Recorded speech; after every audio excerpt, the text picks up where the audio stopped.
Professor Frederick Sempebwa y'omu ku bannamateeka abassibwamu ennyo ekitiibwa mu Africa era yeetabye butereevu mu nteekateeka z'okuzimba ssemateeka n'enfuga egoberera amateeka mu mawanga g'obuvanjuba bwa Africa okuli Uganda, Kenya ne Tanzania era yali wankizo nnyo mu kuzimba ssemateeka amawanga gano kwe gatambulira. Professor Sempebwa era aludde ng'agoberera ebyobufuzi engeri gye bitambuzibwa mu Africa ku mirembe gy'abakulembeze ab'enjawulo ekimufudde ow'enkizo olw'engeri gy'ataputamu amateeka n'ebyobufuzi bya Africa. Tuubyeko olw'ekigere mu ofiisi ye okukuba tooki mu ngeri bannakenya n'amawanga g'obuvanjuba bwa Africa gye batambuzamu ebyobufuzi byabwe nga beesigama ku ssemateeka n'engeri bannansi ba Kenya gye beeyambisaamu ssemateeka waabwe okweyagalira mu ddembe lyabwe. Sempebwa ategeeza ati Kenya eyise mu bizibu bingi okutuukawo eri olwaleero era bannansi bazze beetaba butereevu mu byobufuzi okulaba ng'eggwanga liva mu mikono gy'abamukwatamundu okudda mu nfuga egoberera amateeka bannansi bonna gye beeyagaliramu. Naye nga constitution si kyekikulu, ekikulu kwe kuba nti abantu bazzeemu omwoyo ogulwanirira enfuga egendera ku ki? Ku mateeka nga bayita mu bantu so si mu magye. Abantu abamu balowoleza nnyo mu kugamba nti wabeewo enkyukakyuka amagye gajjeko ono. Amagye nago bwe gajjako tegatera nnyo kugoberera nfuga yaki y'amateeka, gabeera mu nfuga eyaabwe ey'ekinnamagye. Tukirabye mu nsi ezisinga obungi ng'oggyeko mpozzi Ghana, naye era Ghana yamala ebiseera bingi ng'ekyali mu nfuga eyakinnamagye. Professor Frederick Sempebwa agamba ati Kenya okuva ku bukulembeze bwa Jomo Kenyatta okutuukawo eri olwaleero lubadde lugendo luwanvu era kizibu bannansi b'eggwanga eryo okukkiriza omukulembeze yenna abazze emabega gye bavudde mu by'obukulembeze. Naye enfuga ey'amateeka ewaniriddwa nnyo mu Kenya okuviira ddala ku Kenyatta, ku Moi n'ebiseera ebingi ebya Kenyatta, ebya Kibaki. Ate ekirala ekyabakuba ennyo encukwe era ndowooza bayinza obutaddamu kukola nsobi eyo kwe kuba nti waliwo obutabanguko ate obubi ennyo mu 2007 era bwe twali tukola constitution yaabwe ng'ekintu ekyo bakisiika nnyo essiira tukole constitution naye tulabe nti tugissaamu ekitiibwa. Amawanga mangi ku lukalu lwa Africa bannansi tebaweebwa mukisa kweyagalira mu ddembe lyabwe era tebalina mwaganya gwonna kuvaayo kulaga butali mativu ku nsonga yonna ebanyigiriza nga wano Professor Sempebwa agamba nti bannansi mu mawanga gano balina okusitukiramu ne balwanyisa embeera ebamalako eddembe lyabwe. Nti abantu balina okulwanirira nnyo enfuga eyo.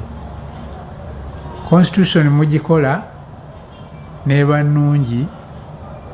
Nze nsomye constitution ennyingi mu Africa kati tulina ey'e Congo. Constitution nnungi naye teri ddembe, bali mu kulwanagana. Constitution eyaffe ng'oggyeko zino enkyukakyuka ezibaddemu ebadde nnungi nnyo naye nga tetugoberera nnyo, tubadde tetugoberera nnyo nfuga yaki eyeekwasa ku mateeka nga kati bw'olaba nti Kenya babadde balina okukozesa eddembe lyabwe, constitution ebawa eddembe lyabwe okwekalakaasa, naye naffe etuwa eri teri nnyo aliyingiridde. Abaliyingiridde abasirikale era babikwasa kimu nti wabaddewo abamenya amateeka.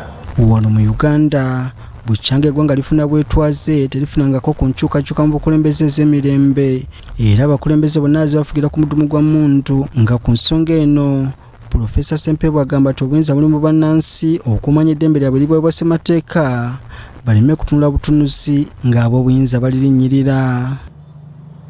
Okulwana muzungu kyayita struggle eteekwa kuba civil, eteekwa kuba y'abantu so si ya mmundu. Ekizibu Uganda kyerina nti tukyali nnyo n'abantu abalowoleza mu mmundu nga balwanyisa eddembe ly'omuntu kuba kati okwekalakaasa mu Uganda kibanga awaddeyo obulamu bwe olina okuwaayo obulamu bwo weekalakaasi, kubanga abasirikale baffe bo balowooza nti ekyo obanga azizza omusango gwa naggomola, ne beerabira nti ate amateeka gakkiriza ki omuntu okwekalakaasa. Ku bigenda mu maaso mu Kenya, Profesa Frederick Sempeebwa ategeeza nti Odinga ne banne singa balemera ku nsonga basobola okutuula ku mmeeza ne Pulezidenti William Ruto ne bateesa okumalawo okusika omuguwa, wabula asabye Odinga akozesa amakubo ag'emirembe aleme kuzza Kenya mu mbeera gye yali mu 2007. Ekyo Raila kyayinza okukyusaamu era nze kye naali agadde akyuseemu kwe kuba nti buli ajja mu buyinza agoberera amateeka. Bwe kiba nga Ruto alina by'akoze nga tebiyita bulungi mu mateeka, awo Raila alina ensonga. Kubanga Ruto alina obuwaire obwamenye mu constitution, Raila alina ensonga. Talina nsonga y'amaanyi kugenda mu maaso na kukaabira byakulonda ebyaggwa ate nga yawaba n'omusango ne kooti yo neesalawo. Ekyo si ensonga enkulu, kubanga okugoberera amateeka kitwaliramu n'okukkiriza nti mpanguddwa. Olunaku olw'enkya bannakenya badda mu buto okwekalakaasa, wabula ekirindiriddwa kwe kulaba obanga banayongera okukkiriza mu Odinga ne beewa mu bungi ku nguudo olunaku olw'enkya, era ne bakoma ne ku lunaku olw'okuna nga bwe yabalagidde, ekintu ekiyinza okussa gavumenti ya Ruto ku bunkenke n'okumuwaliriza okwekuba mu kifuba n'atuula ku mmeeza n'Odinga. Robert Nestor Kayongo, BBS Terefayina, Ageesigika.